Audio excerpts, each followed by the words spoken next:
Oke, bismillahirrahmanirrahim. Assalamualaikum warahmatullahi wabarakatuh. Alhamdulillahirrahmanirrahim. Di Jumat kali ini kita bisa bertemu kembali meskipun masih dalam online dan juga masih banyak yang sakit ataupun ada kendala lain. Terima kasih atas partisipasinya. Untuk minggu ini kita akan membahas dua materi. Yang pertama ada konsep pembinaan keimanan. Oke, di sini yang pertama ayat mengenai pembinaan keimanan. Ini ada Quran surat Al-Hujurat ayat 15 yang berbunyi, A'udzubillahi minasyaitonirrajim, bismillahirrahmanirrahim. Innamal mu'minuna alladzina amanu billahi wa rasulihi tsumma lam yartabu wajahadu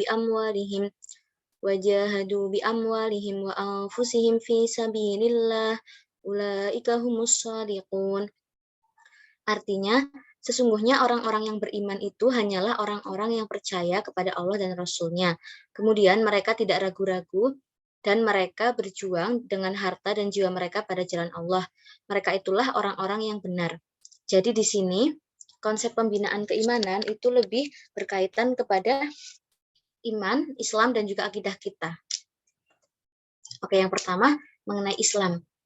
Inti dari agama Islam ini adalah iman dan amal. Jadi mungkin teman-teman udah pernah mengenal mengenai kayak piramida gitu ya. Jadi ada iman, Islam, dan ihsan gitu. Nah, di sini iman mencerminkan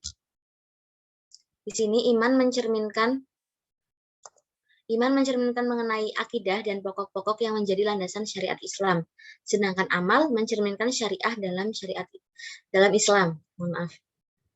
Selanjutnya, iman ini kemudian akan dikaitkan dengan akidah, karena akidah itu kan berarti keyakinan, iman pun demikian.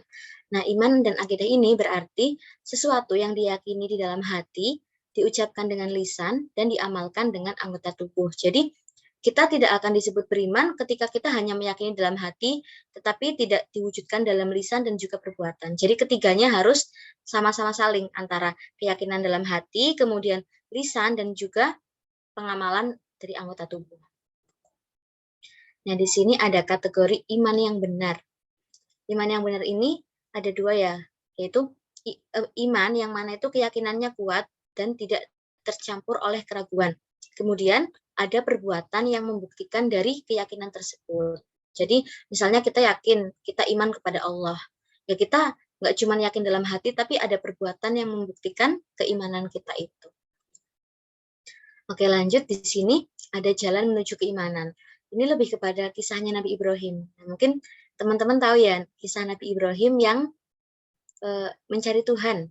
Nah, di sini di ayat Quran surat Al-An'am ayat 76 sampai 78. Artinya ketika malam telah gelap, dia melihat sebuah bintang, yaitu Nabi Ibrahim. Dan terus dia berkata, "Inilah Tuhanku." Tapi tatkala bintang itu tenggelam, dia berkata, "Saya tidak suka kepada yang tenggelam." Kemudian, tatkala dia melihat bulan terbit, dia berkata, "Inilah Tuhanku." Tetapi setelah bulan itu terbenam, dia berkata, "Sesungguhnya jika Tuhanku tidak memberi petunjuk kepadaku, pastilah aku termasuk orang yang sesat." Kemudian, tatkala ia melihat matahari terbit, ia berkata, "Inilah Tuhanku, ini yang lebih besar." Maka tatkala matahari itu terbenam, dia berkata, "Ya Allah ya, hai kaumku," dia mohon maaf ini Mbak kurang paham dia siapa ya, tapi intinya di sini dia berkata itu, "Hai kaumku, sesungguhnya aku berlepas dari apa yang kamu persekutukan." Oh iya benar, dia Allah. Jadi Allah itu tidak Tuhan atau Allah itu tidak menyerupai yang tadi. Mulai dari bintang, bulan, kemudian matahari.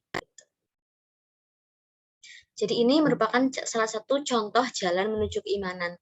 Menuju keimanan yang benar yaitu ya iman kepada Allah itu tadi. Nabi Ibrahim kan waktu itu bingung ya mencari Tuhan itu karena beliau juga ayahnya itu seorang pembuat berhala gitu. Kemudian rukun iman dan aplikasinya. Rukun iman ada 6 ya. Yang pertama iman kepada Allah. Iman kepada Allah itu berarti kita meyakini bahwa Tuhan kita yang wajib kita sembah itu hanyalah Allah dan hanya satu Allah itu esa, ada satu gitu ya, ada satu tunggal. Nah, iman kepada Allah ini Gimana sih caranya? Ya dengan meyakini bahwa Tuhan yang kita sembah itu Allah, kemudian meyakini Allah itu memiliki sifat wajib, sifat mustahil, sifat jaiz, gitu. Jadi meyakini juga bahwa semua yang ada di alam ini itu termasuk kuasanya Allah gitu. Mulai dari matahari terbit pagi hari, kemudian terbenam, itu semua tuh kita yakin kalau itu tuh kuasanya Allah. Itu berarti termasuk salah satu aplikasi iman kepada Allah. Gitu. Kemudian iman kepada malaikat Allah, itu berarti kita meyakini bahwa Allah itu memiliki malaikat-malaikatnya yang kita kenal itu biasanya ada 10, mulai dari malaikat Jibril sampai malaikat Malik yang menjaga neraka gitu ya. Kita meyakini Allah itu memiliki malaikat-malaikat ini yang wajib kita kenal ada 10 dan kita juga tahu tugas-tugasnya apa aja itu. Itu termasuk pengaplikasian dari iman kepada malaikat Allah. Kemudian iman kepada kitab-kitab Allah. Hampir sama sebenarnya, sama-sama meyakini. Kalau yang ini berarti meyakini adanya kitab-kitab Allah yang sebenarnya kan banyak toh, tapi yang wajib kita yakin itu ada 4. Yang mulai dari Zabur, Taurat, Injil, dan Al-Quran. Nah, kita sebagai umat Islam, cara pengaplikasiannya adalah dengan mempelajari Al-Quran, meyakini bahwa Al-Quran itu diturunkan kepada Nabi Muhammad, kemudian juga mengamalkan apa isi yang terkandung dalam Al-Quran tersebut. Gitu. Selain itu juga kita harus meyakini bahwa sebelum-sebelumnya itu ada kitab-kitab yang lain. Seperti tadi, Injil, Taurat, Zabur. Kemudian iman kepada Nabi dan Rasul. Meyakini bahwa Allah itu memiliki Nabi dan Rasul. Nah, di sini apa bedanya Nabi dan Rasul? Nabi itu, kalau perbedaannya itu, kalau Rasul itu lebih kepada menyampaikan risalah Allah gitu. Kalau Nabi itu nggak semuanya menyampaikan risalah Allah. Kalau Rasul itu, mungkin teman-teman ada yang kenal Ulul Azmi, itu ada 5 Rasul itu termasuk Rasul. Nah, di sini kita juga harus meyakini ya, bahwa Allah itu memiliki nabi-nabi yang kita harus yakini ada 25 nabi dan rasul. Gitu. Kemudian, iman kepada hari kiamat, ini kita harus meyakini bahwa nanti itu akan ada hari kiamat, hari apa ya? Hari ibaratnya berakhirnya seluruh kehidupan di dunia gitu ya. Nah, itu juga, tapi jangan percaya sama ramalan-ramalan gitu, karena dari dulu kan banyak juga kan yang meramal kiamat 12-12 dan lain sebagainya gitu. Kita cukup meyakini aja dan ya nanti bakal kejadian gitu. Kita nggak tahu kapan tapi tetap ada. Cuman Mbak pernah dengar kalau hari kiamat itu hari Jumat gitu. Mbak pernah dengar seperti itu, tapi ya kita sendiri nggak tahu kapan gitu loh. Kita cukup meyakini aja bahwa hari itu tuh bakalan ada dan bakalan tetap ada, kita nggak tahu kapan. Kemudian yang terakhir, iman kepada qada dan qadar, atau kita meyakini takdir dan ketetapan yang sudah ditetapkan oleh Allah. Jadi misalnya nih jodohnya kita itu si ini, ya udah kita meyakini bahwa oh ini tuh takdir Allah yang terbaik untuk kita gitu. Tapi takdir sendiri kan ada 2 ya, ada takdir mubrom sama takdir mu'alak. Ada takdir mu'alak itu yang bisa dirubah. Contohnya misalnya Mbak itu kurang bisa di mata kuliah matematika ekonomi. Nah, dengan belajar nanti Mbak bisa merubah takdir mu'alak itu menjadi oh Mbak bisa karena Mbak udah belajar gitu. Kalau takdir mubrom ini contohnya kayak jodoh, maut, kelahiran gitu kan kita nggak bisa merubah itu. Udah ditetapkan langsung sama Allah dan sifatnya itu permanen gitu loh, nggak bisa dirubah sama kita dengan usaha gitu.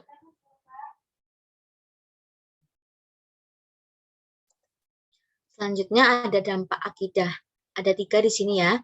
Yang pertama, tidak akan merasa takut terhadap apapun dan siapapun selain Allah. Karena kita udah percaya, oh, kita punya Allah gitu ya. Di sini makna lainnya itu syaja'ah. Syaja'ah itu artinya tidak akan merasa takut terhadap apapun dan siapapun selain Allah. Kemudian yang kedua, merasa tenang hatinya menghadapi situasi apapun. Atau itminan. Dan yang ketiga, optimis memandang masa depan. Oke, ini benar-benar dirasain kalau misalnya kita udah, oh ya kita udah mengimani Allah, kita udah kayak merasa gimana ya, ya apa-apa kita serahkan kepada Allah gitu loh. Jadi kita nggak akan takut, kita juga tenang, nggak akan gerusa-gerusu gimana-gimana gitu loh. Karena ya udah kita udah percaya.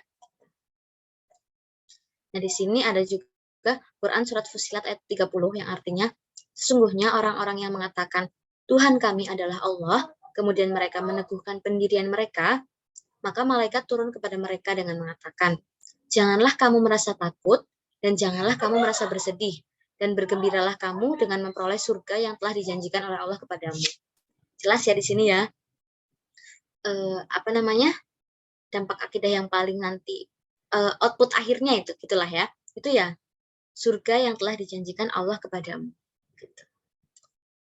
Oke, ini untuk materi pembinaan keimanan, kita langsung lanjut ya ke materi selanjutnya.